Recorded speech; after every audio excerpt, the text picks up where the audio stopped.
es importante esto que los siguientes temas son adicciones, pero vieron el título de la conferencia de hoy es dependencias, y las adicciones son dependencias. Entonces es esto de poder ver y entender que las adicciones no solamente pueden ser a sustancias, sino también a personas. Y de esto ya les estoy adelantando un poco. ¿Qué quiere decir un poco esto? ¿A dónde apuntamos con esto de las dependencias afectivas? Unos pueden depender de sustancias químicas, pero otros también pueden tener adicciones de ese tipo, que serían las dependencias afectivas desde esta perspectiva. Entonces, si ya tengo habilitado esto de compartir pantalla, quiero abrir aquí compartir pantalla. A ver si ahí estoy. El tema de dependencias afectivas. Y arrancamos así. ¿Qué son las dependencias afectivas? Justamente son relaciones afectivas, pero que transitan en un permanente estado de alerta y amenaza. Miren, desde qué lugar uno tiene una relación afectiva que va llevando a un deterioro importante en la salud física y mental. Uno comienza una relación de pareja, pero esta relación está activando una respuesta hasta biológica, que por ese deterioro, ese estado de alerta y amenaza, esas cosas que apareció como boom, me enamoré, pero esto aparece ese estado de alerta y amenaza que incluso lleva a un deterioro físico y mental, y acá es entender que somos una unidad y lo que nos pasa en un área afecta a todo. No es que digo, esto es emocional, esto es físico, esto es mental, todo o sea, hay esta interrelación. Nuestros afectos también pueden promover salud o enfermarnos. Y entender esto de las dependencias afectivas, cuánto enferma, porque ya no se está hablando de un vínculo de tipo patológico también, ¿no?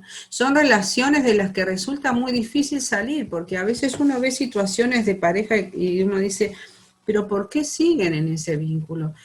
Y es difícil salir porque la persona está de alguna manera ubicada en esa relación en un mal lugar. Con todo lo doloroso que conlleva, la persona no le resulta tan fácil salir. Y ahí vamos a ir conectando con esto que les decía un poco de esto de las adicciones. Es difícil, es doloroso, pero está ubicada allí. ¿Y ubicada de qué manera? Bueno, esto es de lo que algunas cosas que vamos a ir como compartiendo.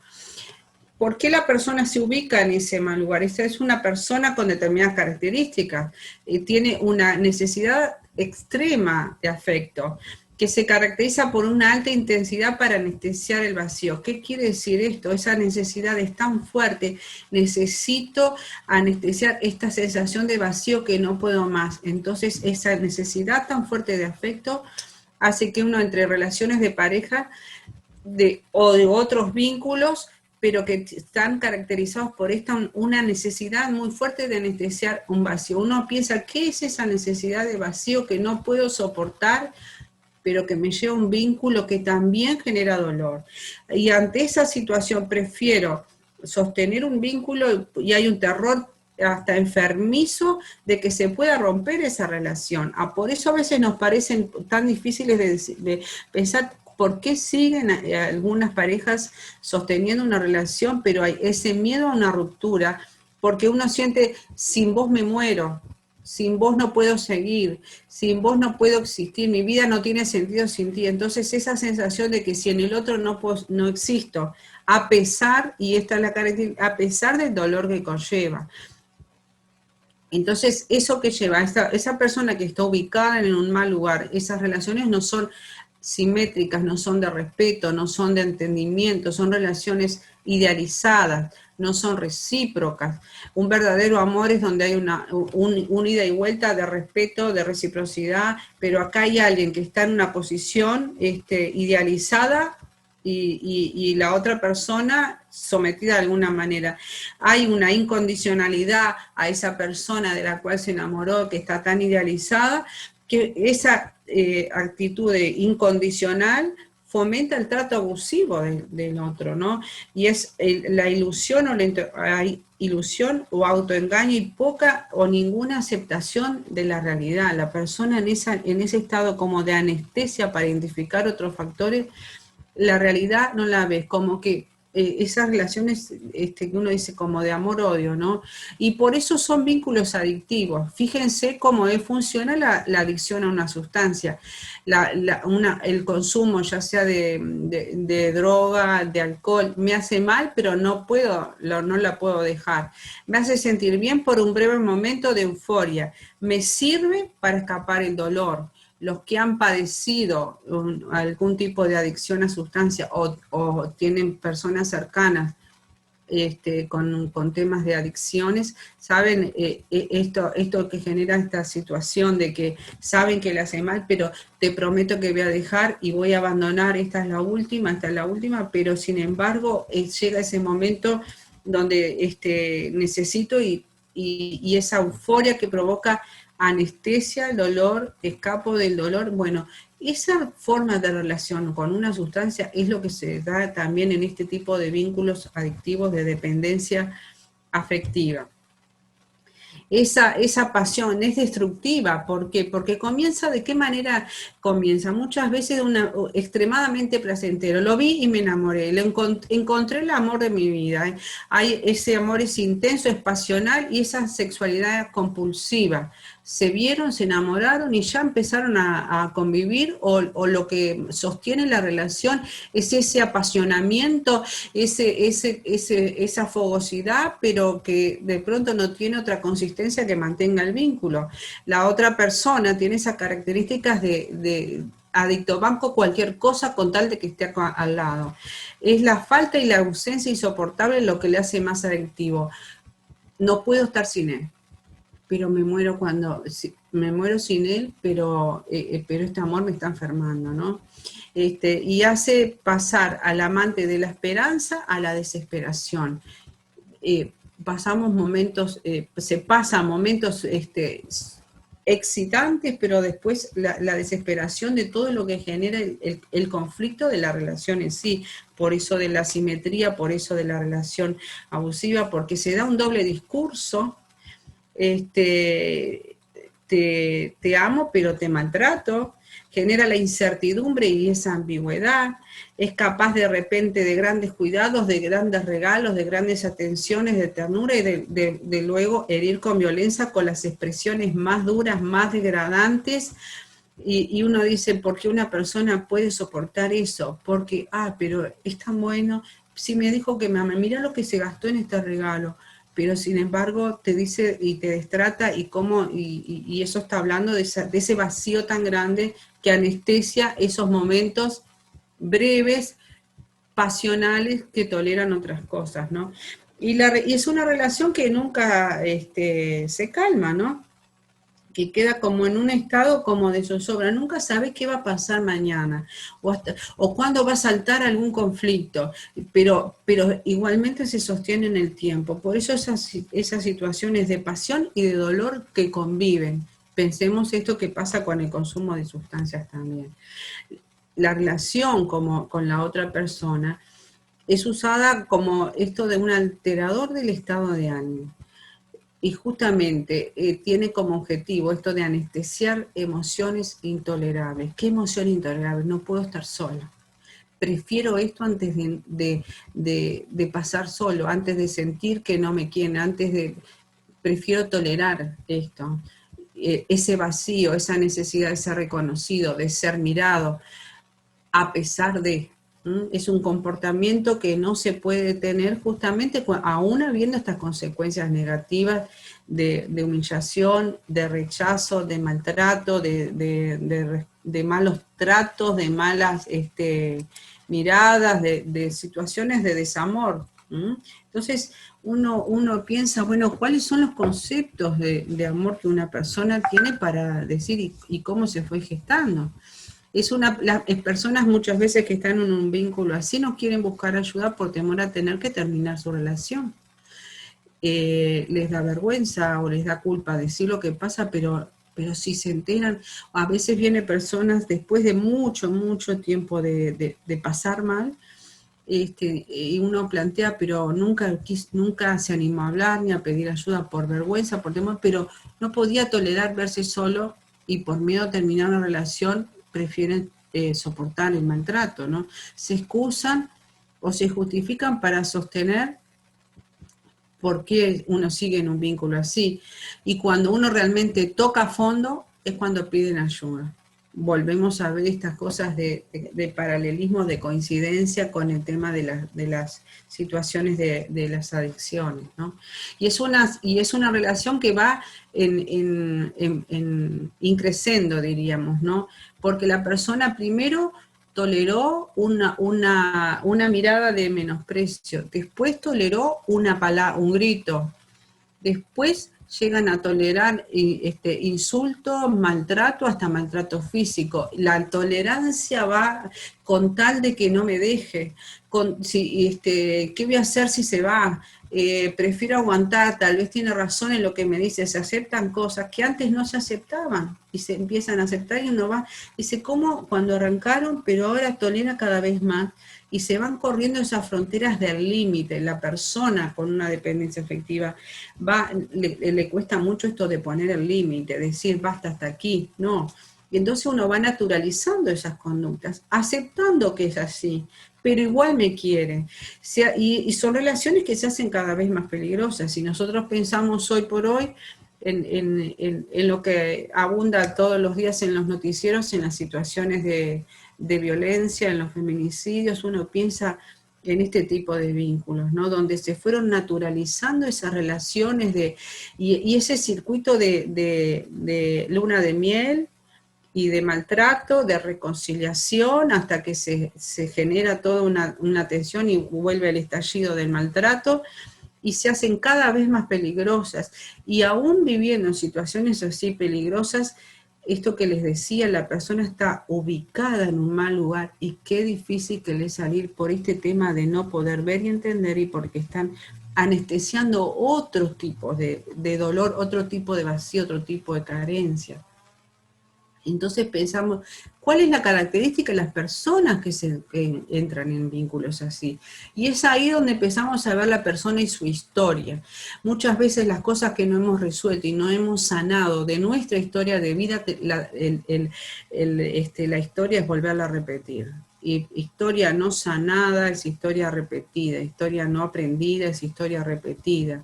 Y a veces nos cuesta mucho conectarnos con eso que está guardado de dolor que tiene historia en la vida, ¿no? Son por ejemplo, pensamos en la vulnerabilidad de estas personas, vamos al sistema familiar, familias disfuncionales, decimos, hoy por hoy decimos cuál es una familia funcional, todas las familias tienen algunas disfuncionalidades, pero hay sistemas familiares tan enfermos, tan patológicos, que generan este tipo de perfil en personas que se vinculan de esta manera.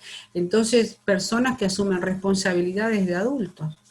Y ahí vemos de pronto muchas veces cuando hubo familias donde padres que no pudieron cuidar. Y pensemos aquí padres de pronto que también fueron o adictos o violentos o enfermos por cualquier situación de enfermedad, una madre con depresión, un padre con cáncer, un accidente, situaciones de distinto tipo que hace que un menor asume responsabilidades de adulto. Es tremendo cuando uno en la consulta empieza esto de hacer historia y vemos niños que no tuvieron infancia porque tuvieron que asumir los roles que los padres no asumían, de pronto de salir a trabajar tempranamente o de ocuparse de cuidar a los hermanos o de cuidar a un padre enfermo o alguien con discapacidad. Entonces, de alguna manera u otra, por la razón que fuera, fueron padres que no pudieron cuidar. Muchas veces padres que dieron de lo que tuvieron o no pudieron dar lo que no tenían, porque también es como ahí empezamos a ver esas historias para atrás que uno no repara, que uno no sana, que uno no restaura, las vuelve a repetir. Esos padres que por alguna razón no pudieron cuidar y que hace al niño ocupar un lugar de responsabilidad, ¿no? Donde niños no tuvieron infancia. Que uno dice a veces, qué maduros esos niños, pero qué dolor y qué proyección para adelante esos niños. Y esos son lo que le llamamos hijos parentificados, porque ocupan el lugar de los padres, ¿no? Donde hubo una alteración de las funciones o de las jerarquías, donde de pronto el hijo pasó a ser el padre de su padre, o el cuidador de su madre. Se alteran las funciones y se alteran las jerarquías. Donde el niño, la persona ahí empieza a aprender a postergar sus propias necesidades para cuidar a otros, y es la forma en que aprende que la vida es así. Mis necesidades no importan, hay que cuidar a los otros. Y entonces ahí nos encontramos con personas con una identidad dañada, ¿no? Donde hay un deterioro muy marcado de la imagen de sí mismo. Yo estoy para eso, yo nací para eso, para pensar en los otros, cuidar a los otros, preocuparme por los demás. Hay una necesidad de que otro le devuelvan la imagen de decir, vos valés, vos podés, ¿por qué? Porque me estás atendiendo, porque me estás ayudando, y la persona empieza a encontrar su sentido distorsionado de vida y una imagen distorsionada en esto de estar por el otro. Personas que dicen, yo valgo porque sí, porque yo trabajo todos los días, porque yo siempre tengo todo ordenado para mi familia, pero asimismo se consideran que no son merecedores de otros, o sea, tienen un buen autoconcepto, pues trabajo, traigo, cuido, reparo, pero por sí mismos se sienten que si no hacen eso no tienen valor, o sea, hay una pobre autoestima. Y una complacencia, esa búsqueda de agradar al otro, de estar bien con el otro, de que el otro no se moleste, de que el otro tenga todas sus cosas resueltas, y una falta de asertividad para ser amados. ¿Qué quiere decir esto? Esta poca, primero por un lado, la dificultad de uno conectarse con lo que uno siente, ¿no? Con sus propias necesidades y ponerlas en palabras. Falta de asertividad, decir, a mí esto me duele, yo necesito esto, a mí me pasa esto. Entonces, recibo lo que los demás me quieren dar y como quieran dar, y eso me da sentido. Entonces, por eso este tema de la identidad dañada. Y esos hijos que desde su propia crianza empieza a desarrollarse de esta manera, son hijos que son responsables en exceso, que ya empiezan desde pequeños a ser cuidadores y protectores de los otros, aún de los adultos de su familia, aún de los hermanos, aún de su entorno, y empiezan ya desde temprana edad a asumir roles inadecuados, ¿no? Y hay una complicidad disfuncional con los padres. Muchas veces pensemos en familias, como decíamos, tan disfuncionales, de unas relaciones tan enfermizas, tan tóxicas, donde hay problemas de alcoholismo y un hijo está en complicidad con el padre que no consume para amortiguar lo que pasa con el otro, o mujeres que en maltrato, con donde tienen ese vínculo más estrecho con un hijo y esa complicidad es disfuncional frente al otro padre. O sea, todo este tema de la disfuncionalidad y eso de que el lugar que empieza a ocupar, calmar el caos familiar. No piensa que, y de pronto hasta sentirse que esos responsables y el responsable de que todo esté en orden. Acá se silencia todo, no se resuelve, no se habla, pero soy el responsable de las cosas. Y eso los hace hipertolerantes. Ya es una tolerancia que uno puede decir, ¿cómo puede bancar esto? ¿Cómo puede soportar esto? ¿Cómo puede naturalizar esto? Entonces se transforman en personas pacientes, hipertolerantes, y que justamente ya están creciendo con un estrés crónico infantil. Y de esta manera se van a ir instalando en la vida adulta y en relaciones de ese mismo tipo, porque fue lo que aprendieron, lo que vieron, lo que entendieron. Entonces, y en ese desarrollo de su identidad y en esa vulnerabilidad hay una tendencia a la culpabilidad. Se enojó por mi culpa. Voy a hacer esto para que no se altere, para que no grite, para tenerlo contento.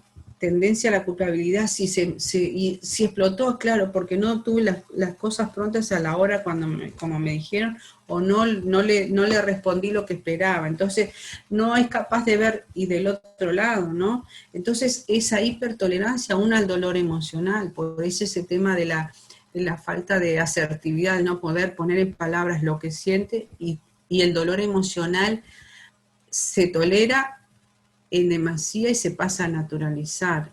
Y justamente esa conducta de sacrificio, la tendencia al autosacrificio sin poder validar lo que uno siente, porque prima más la necesidad de complacer al otro con tal de no sentirse abandonado, rechazado, dejado de lado.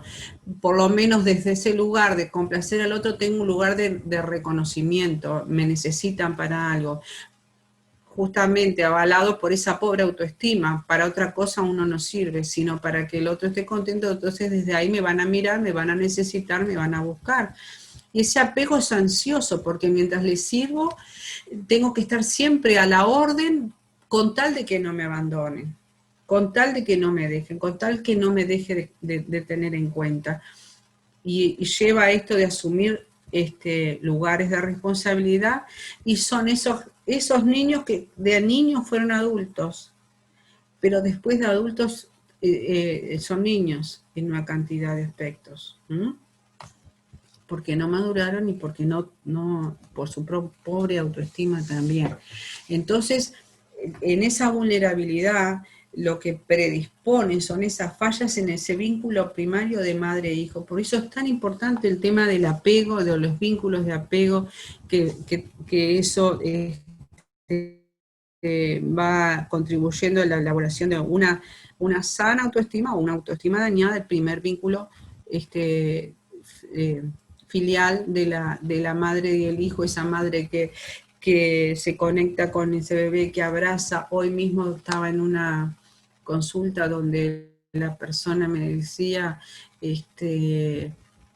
nunca hubo ni un abrazo, ni un beso, ni una mirada, ni un afecto de su madre en absoluto, que se arreglara como pudiera, tolerando maltrato avalando maltrato de los demás adultos de la familia, una madre y siendo que la función de la madre es la nutrición y el amor, ¿no? Entonces ese factor predisponente en una persona es ella, por eso cuando uno se conecta con alguien y empezar a ver esta problemática, es empezar a ver desde su historia, cómo fueron esos primeros vínculos. En esto vamos a ver el factor predisponente, bueno, un factor desencadenante, lo que precipita el trastorno. Pensemos en ese entorno familiar donde hubo violencia, donde hubo maltrato, donde hubo abuso, donde hubo adicciones, donde no hubo una pareja de padres unidos y en buen trato, donde hubo divorcios, ¿no? ¿Y qué son estos los factores que mantienen lo que se llaman distorsiones cognitivas? Las maneras de pensar que se empiezan a instalar, el todo nada, el blanco negro,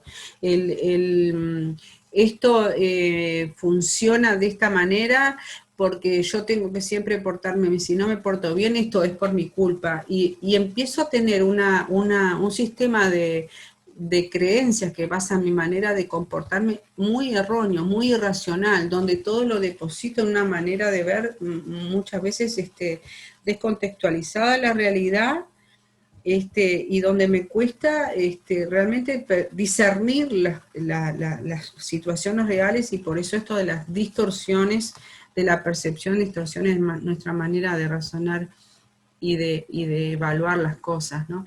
Por eso esto es esto que dice el camino al maltrato. Cuando la persona crece y entra en estos vínculos de dependencias, es tan grande esa necesidad de ser necesitada que empiezo más a pensar en el otro que en mí para que el otro me reconozca. Entonces es una manera excesiva de muestro preocupación por el otro, porque mientras muestro preocupación, sirvo, no importa ser humillada, no importa ser destratada, no importa ser maltratada, con tal de que el otro me registre, ¿no? Entonces soy incondicional aún a pesar del maltrato. donde me cuesta poner límites, donde me cuesta decir esto no quiero, esto no lo tolero, hasta aquí, y de pronto no sé decir no. Estoy siempre para servir a los demás, o estoy siempre para servirte, para atenderte, no importa que no descansé, no importa que no tuve tiempo para mí, importa siempre el otro. Entonces eso va ampliando esta enorme tolerancia al dolor y al esfuerzo. A veces uno dice, pero qué bárbaro esta persona, qué servicial que es, o cómo es con atencioso, pero a veces hay que entender la historia que hay atrás, donde esa tolerancia es excesiva al dolor y al esfuerzo no es saludable, no es una capacidad de servicio porque sí nomás, ¿no? Y porque esto va llevando justamente al descuido de sí mismo, y si uno piensa en esto de cómo amar bien, tenemos un principio histórico que hemos aprendido, ama a tu prójimo como a ti mismo, pero a veces si no aprendemos a amarnos a nosotros, a cuidarnos a nosotros, la forma de amar al otro también es una manera enferma o muy disfuncional. O sea que uno de los principios de aprender a amar bien es aprender primero al cuidado de uno mismo, porque desde ese lugar es el que puede proyectar un cuidado y un amor saludable para el otro, ¿no?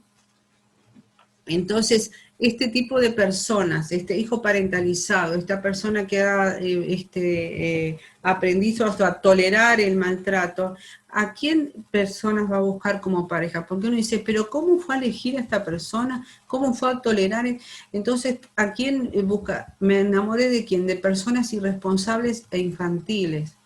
Pobrecito, necesita mi ayuda, necesita mi apoyo, yo tengo que ayudarlo. Personas ambivalentes, que hoy te sonrío, hoy te quiero, mañana te dejé plantado otra vez, pero mañana pasado te estoy llamando, te necesito, te extraño, y nosotros decimos, ay sí, de vuelta, seguimos.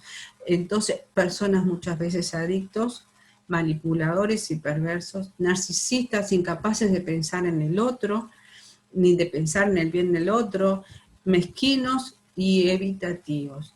Pienso en esto de personas que están siempre como culpabilizando y destratando al otro, menoscabando lo que hace. La persona narcisista y la persona que está involucrada en una relación así, está como tan anestesiado, o sea, de poder ver este tema del narcisismo o de ese egoísmo excesivo, incapaz de pensar el otro. Pero ahí está esto del que no aprendió a cuidarse ni a amarse, ese amor también es enfermizo. Y uno entiende que de esa manera está sosteniendo o cuidando su relación, ¿no? Entonces, eso está habilitando esto de la violencia emocional. Y muchas veces esa violencia emocional, uno dice, ¿de qué manera es la violencia? Aún con lo no dicho se ejerce violencia, con el silencio, con lo no expresado. Muchas veces no deja trazas visibles porque uno dice, bueno, y te pegó, no, pero de pronto no te dejó 100 pesos para que hagas la comida para el mediodía, para vos y tus hijos, pero eso es violencia también. O el destrato responde a un estilo de comunicación indirecto.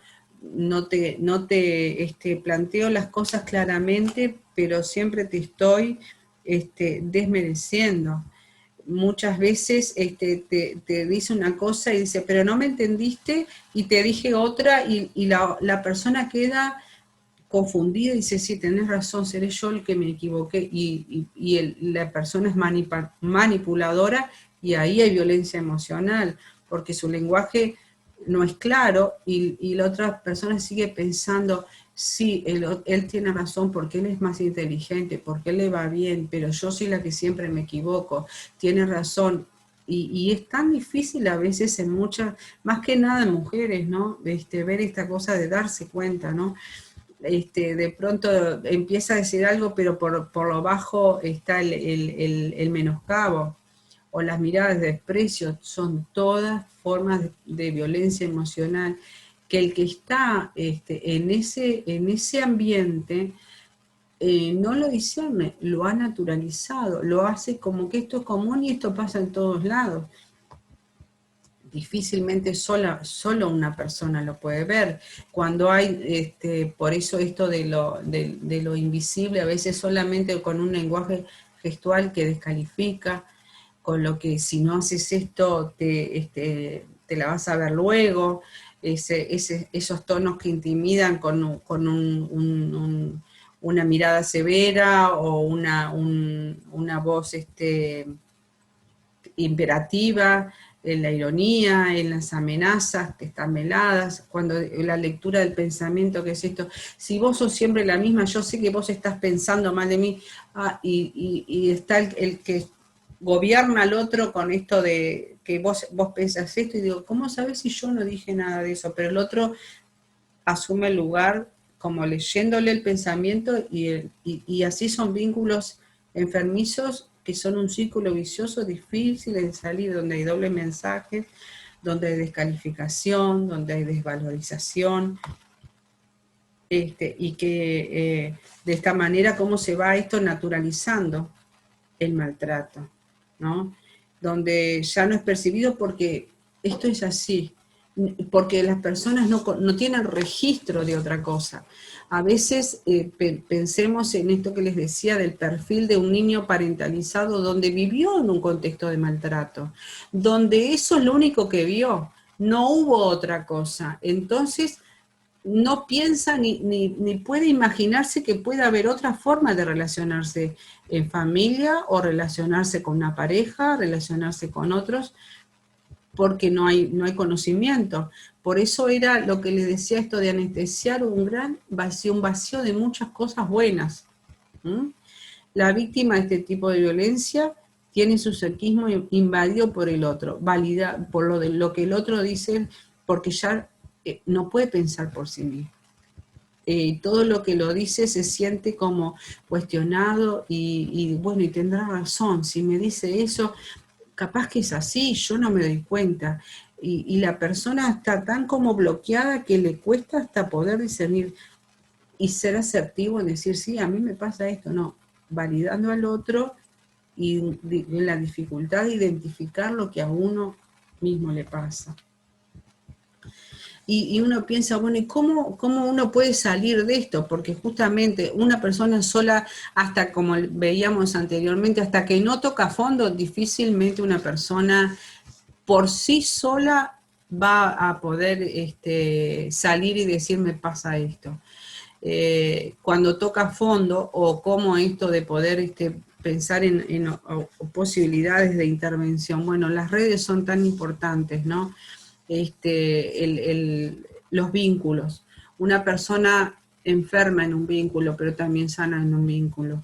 Entonces, qué importante es contar con un otro que brinde un apoyo incondicional, de otra manera, y que realmente le ayude a legitimizar su maltrato y a ponerle nombre. A veces la persona dice, no me gritó, es que él es así, no, porque él se enoja siempre, pero bueno, no, realmente te está gritando, realmente te está insultando, realmente te está violentando.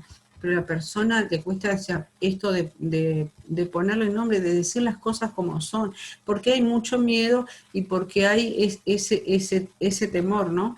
Esto ayuda a salir de la negación y la culpa cuando alguien realmente ayuda en esto a poner nombre. Y solo una persona no lo puede hacer, sino con el otro. Y en eso también esto de ayudar a no tomar conductas reactivas, sino realmente pensar la respuesta y ayudar a planificar la salida o el cambio o el poder recuperarse, si no sigue actuando en la misma dinámica que venía antes, ¿no? Pensar en esto de poder distanciarse para poder reordenar el pensamiento, no quedarse en el momento de la explosión de situaciones de conflicto, poder retirarse y no seguir siendo bombardeado por la voz del otro, y bajar y pensar.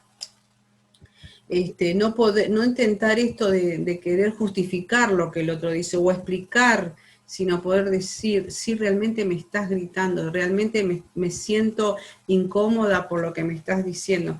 Hace poco, bueno, acompañando a una persona en una situación de este tipo, la persona en este momento se está animando a poder poner palabras en lo que, lo que la pareja le dice, ¿no? Y dice, bueno, y se está animando a decir, esto me hace mal, esto no es así, yo pienso diferente, y se está notando, y la persona, la pareja le dice, ¿quién te está, con quién estás hablando, con quién te estás relacionando que vos te estás cambiando tanto? Entonces, es esto de entender, de poder a animarse a esta comunicación directa y a poner palabras en lo que realmente está sucediendo, y ayudarlo a esto, de no tenés por qué aguantar todo, y bajar esa tolerancia al dolor de que tengo que aguantarme y tengo que seguirme esforzando para que la relación funcione. Si yo estoy para eso, si él trabaja y me da todo, yo tengo que hacer, someterme y aguantar y soportar y esforzarme, y empezar realmente a ayudar a ver esto, ¿no? Y empezar a identificar, bueno, pero ¿a vos qué te gusta hacer? Que hay personas que de pronto no logran como identificar o conectarse con algo que realmente les guste y disfruten, porque sienten que no tienen derecho, que están solamente para hacer estar bien al otro y que el otro no los abandone. Entonces, en ese proceso de ayuda también esto de ayudarse a identificar qué te gusta, qué puedes hacer, y darse tiempo para sí mismo y aprender a autocuidarse. Y entender esto, muchas veces decimos, bueno, pero tenés que resistir, y marcar la diferencia en esto de lo que es la resiliencia con la resistencia, ¿no? La resistencia muchas veces lleva realmente a la enfermedad, y a veces hemos dicho muchas veces aguantá, aguantá, y justamente se relaciona con esto de que yo puedo todo, tengo que poder porque siempre pudo, y voy a seguir resistiendo. Y entender la diferencia con la resiliencia, que realmente es la resiliencia lo que lleva a salud, y poder salir de ese círculo adictivo enfermo, en esa manera de vincularse. Pero para la resiliencia realmente implica esto de trabajar con las heridas y transformarlas. Muchas veces la persona tiene una historia de tanto dolor que prefiere anestesiar, soportando más de lo mismo, de lo que vivió en etapas tempranas, a confrontar la herida, pasar por el trabajo de sanar y ser transformado. Por eso esta expresión de que sanar también duele, porque implica conectarse con ese dolor, aprender a poner palabras y aprender a pensar que también puede uno redescubrir el bienestar, redescubrir el placer, redescubrir esto de que tengo el derecho a poner límites, tengo el derecho a decir no, tengo el derecho a disfrutar. Y a veces las personas dicen, ¿qué es eso de disfrutar? Porque nunca lo aprendieron. O sea, entonces están repitiendo más allá lo que aprendieron, y aprendieron desde un lugar de maltrato, en esa disfuncionalidad de crianza, ¿no? Por eso la resiliencia depende de la interacción con un entorno que realmente favorezca la resiliencia, esta capacidad de poder resurgir, de poder recuperarse, y conectarse con personas que le den confianza, apoyo y crean en él. Las personas aún a veces se han acostumbrado a callar porque nadie cree en ellos, porque el maltratador ya siempre lo invalidó, entonces tampoco aprenden a confiar en otros. Entonces tampoco tienen esa libertad de buscar apoyo en otro, o de confiar en que si habla y dice lo que realmente le pasa, vayan a creer en la persona. Entonces, esto de cómo generar ambientes que sean resilientes para aquel que está sufriendo, y en vínculos de ese tipo. Y entender que justamente en el encuentro con el otro es donde se empiezan a desarrollar las redes de sostén, donde la persona puede empezar a descubrir un sentido diferente a su vida, a conectarse con el humor, con el bienestar, y fortalecer su autoestima. Y entonces el desafío para nosotros es esto de poder convertirnos en tutores de resiliencia, ¿Y quiénes son estos? Son las personas o grupos donde la persona puede acercarse después frente al trauma y promueve un desarrollo saludable. Poder habilitar esos encuentros donde el otro, uno le apuesta que creo en vos, sé que vas a poder salir y creo lo que estás diciendo, validarlo al otro, validar su dolor, ¿no? Entonces, de esa manera uno puede ser el soporte para construir un nuevo sentido de identidad y de dignidad. Ese sentido que de pronto nunca lo registraron, porque nunca hubo un otro que le devolvió eso. Y bueno, por ahí es como por dónde empezar a trabajar desde este aspecto buscar la ayuda y la recuperación en situaciones así. Y pensar desde esta perspectiva, Boris Cyrulnik, el gran como testimonio y testigo y su propia vivencia de la resiliencia, planteaba con esta frase que tiene tanta profundidad para entender esto de que no existe resiliencia si no se metamorfosea el dolor, ¿no? O sea que realmente hay dolor, pero el dolor no es un estado permanente, ni es un estado que me merezco y me quedo en la desesperanza.